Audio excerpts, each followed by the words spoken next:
오늘 본문은 어제 우리가 살펴본 말씀의 연장선의 말씀입니다.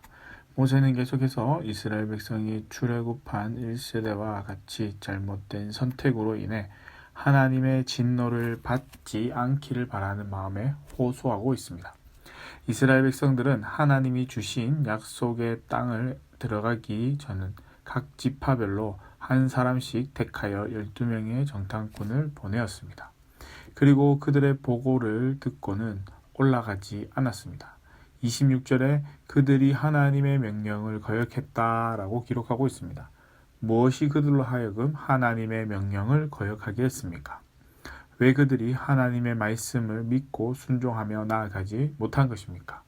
그들에게 찾아온 두려움 때문에 하나님의 말씀에 순종하며 나아가지 못한 것입니다. 결국 12정탐꾼의 보고로 인해 두려움이 생겨났고 그 두려움이 하나님의 말씀을 저버리게 했습니다. 12정탐꾼의 보고가 무엇이었기에 그들에게 두려움이 생겨난 것입니까? 본문 28절은 이렇게 기록하고 있습니다. 그곳에 사는 백성은 우리보다 장대하며 그 성읍들은 크고 성곽은 하늘에 닿았으며 거기서 아낙 자손을 보았다라고 보고했습니다.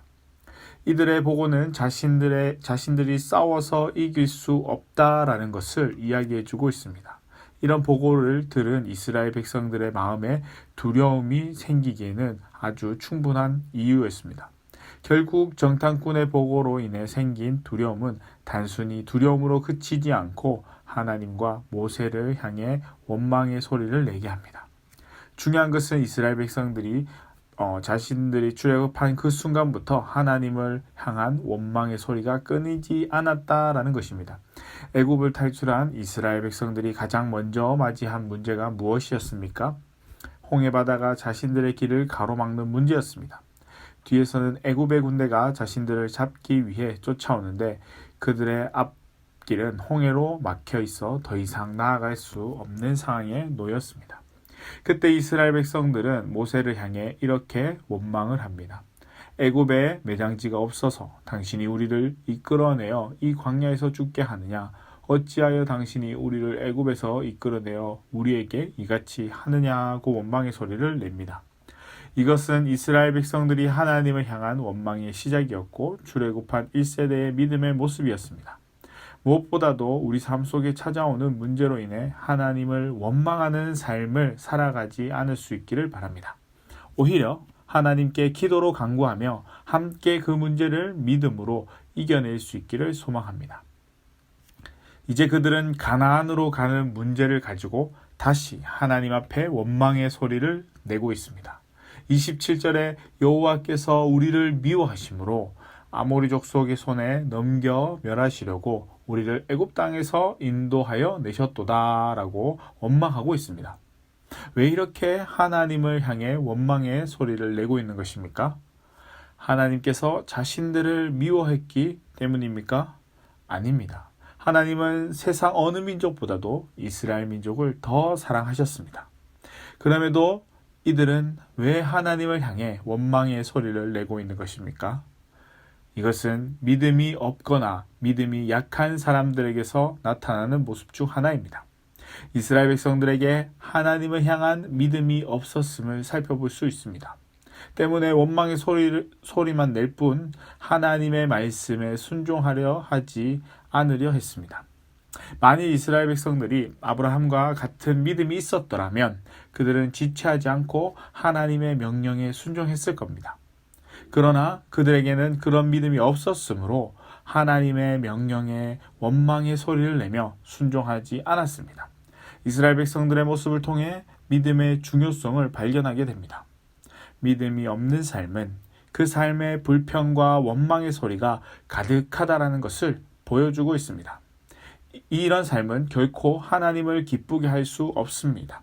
오히려 불평과 원망에서 벗어나 하나님의 말씀을 믿고 순종하며 나아가기를 바라고 계십니다.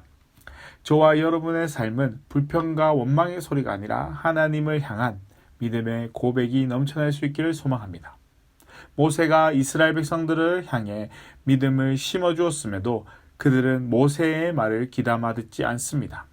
29절에 모세는 원망하는 이스라엘 백성들을 향해 그들을 무소하지도 두려워하지도 말라라고 이야기하고 있습니다. 또 애굽에서 너희를 이끌어내신 여호와 하나님께서 너희를 이끌어 주신 것과 같이 앞으로도 계속 너희와 함께 하면서 싸우시며 도우시고 보호해 주신다는 것을 이야기하지만 여전히 그들은 모세의 말을 듣지 않습니다.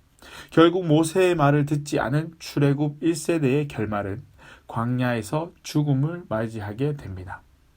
모세가 이스라엘 백성들에게 요구한 것은 결코 어려운 것이 아니었습니다. 바로 하나님을 향한 그 믿음을 요구한 것이었습니다. 하나님이 함께 하심을 믿고 가자는 것이 모세의 요구였습니다. 하나님은 단 한 번도 이스라엘 백성들에게 스스로 그 문제를 해결하라고 말씀한 적이 없으셨습니다. 오히려 그들 곁에서 항상 그들을 인도해 주신 분이 바로 하나님이셨습니다. 모세는 33절에 하나님이 그들과 어떻게 함께 하고 계셨는지를 알려주고 있습니다. 거기서 너희보다 먼저 그 길을 가시고 장막 취할 곳을 찾으시고 밤에는 불로 낮에는 구름으로 너희가 갈 길을 지시하신 자이시니라 라고 알려주고 있습니다. 그런데 그들은 자신들을 이끌어 주신 하나님의 은혜를 잊어버리고 말았습니다. 하나님을 향한 믿음이 약했기 때문입니다. 하나님은 우리가 완벽한 하나님의 자녀로 살아가기를 바라지 않습니다. 왜냐하면 우리가 그렇게 완벽한 존재가 아니라는 것을 잘 아시기 때문입니다. 누구보다도 우리의 연약함을 잘 아시기에 항상 우리와 함께 하시며 도와주려 하십니다. 그리고 우리가 언제나 하나님을 부르짖고 찾기를 바라고 계십니다. 언제든 우리에게 응답할 준비를 하고 계신 분이 바로 하나님이십니다. 오늘 본문에서 모세는 출애굽한 1세대의 사건을 통해 이스라엘 백성들에게 하나님이 하실 일들을 다시금 떠올리게 해줌으로써 언제나 그들과 함께 동행하고 있음을 알려주고 있습니다. 그리고 그런 하나님을 믿고 의지하며 나아가기를 바라고 있습니다. 우리도 원망할 때가 얼마나 많습니까? 은혜라는 말은 수없이 자주 되뇌이면서도 조금만 어려움이 닥치면 원망의 소리를 내는 것이 우리의 모습입니다. 이 말은 이스라엘 백성들과 크게 다르지 않다라는 것을 이야기합니다. 그러므로 항상 우리 스스로 살펴 하나님을 바라는 삶을 살아갈 수 있도록 힘써야 합니다. 다윗의 삶은 결코 순탄한 삶이 아니었습니다. 그럼에도 다윗은 하나님을 향해 원망의 소리를 내는 것이 아니라 하나님의 인도하심을 구했습니다. 시편 23편 1절에 여호와는 나의 목자시니 내게 부족함이 없으리로다. 이 고백은 그가 믿음으로 그분의 인도를 따랐음을 말해주고 있습니다. 하나님의 인도하심을 따랐기에 다윗은 그의 생애 동안 수많은 어려움을 만났음에도 불구하고 부족함이 없었습니다. 이스라엘을 또 다윗을 인도하신 그분이 매일 우리의 삶을 인도해 주십니다. 우리가 가야 할 길과 머물러야 할 곳을 알게 하시고 가르쳐 주십니다. 우리의 삶을 인도해 주시는 하나님의 말씀에 귀 기울여 순종하며 나아가는 삶이 될 수 있기를 소망합니다. 나 자신을 내려놓고 오직 하나님 말씀만을 지켜 행하며 나아감으로 하나님의 이끄심을 경험하기에 부족함이 없는 저와 여러분의 삶이 될 수 있기를 주님의 이름으로 간절히 축복합니다.